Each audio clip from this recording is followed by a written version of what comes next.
తేజస్వి పాలు కానీ భాను తేజస్వి.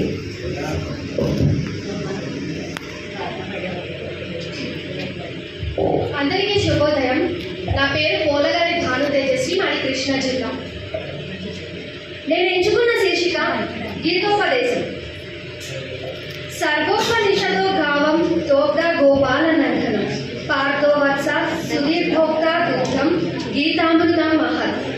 శ్రీకృష్ణుడని గొల్లవాడు ఉపనిషత్తుల నెడు గోవుల నుండి అర్జునుడి నేడి దూడను నిమిత్తముగా చేసుకొని గీతాను అమృతమును పిడికెడు. బుద్ధిమంతులు అంతా ఈ గీతామృతమును పానము చేయవచ్చును. 18 యుగములు అనగా అధ్యాయములు. అర్జున విషాద సాంఖ్య కర్మ జ్ఞాన కర్మ సన్యాస ఆత్మ సంయమ జ్ఞాన విజ్ఞాన అక్షర పరబ్రహ్మ రాజ విద్యా రాజగృహ్య విభూత విశ్వరూప సందర్శన భక్తయోగ క్షేత్ర క్షేత్రజ్ఞ విభాగ గుణత్రయ విభాగ పురుషోత్తమ ప్రాప్తి దైవాసుర సంపద్విభాగ శ్రద్ధాత్రయ విభాగం మోక్ష సన్యాస అధ్యాయములు నేర్పు జీవన గుణ పాఠములు. ఉపదేశానికి మించిన గొప్ప పాఠము ఈ లోకాన మరొకటి లేదు. జీవిత సారము కళ్ళకు కట్టినట్లు చెప్పే శక్తి ఆ శ్రీకృష్ణ భగవానునికి మాత్రమే కలదు.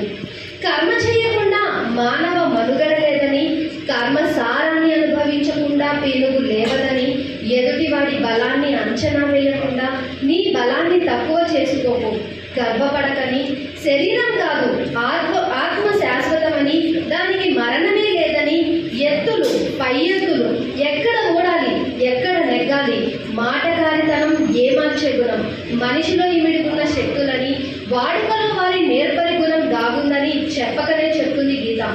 ఏది శాశ్వతం కాదు, నీ మంచితనం తప్ప అని మౌనంగానే జీవితాన్ని జయించమని శాంతంగానే చెప్తుంది గీత. ఆచరిస్తే జీవితార్థం తెలుస్తుంది, ఆచరించకపోతే లోపల ఆవేశమే మిగులుతుంది.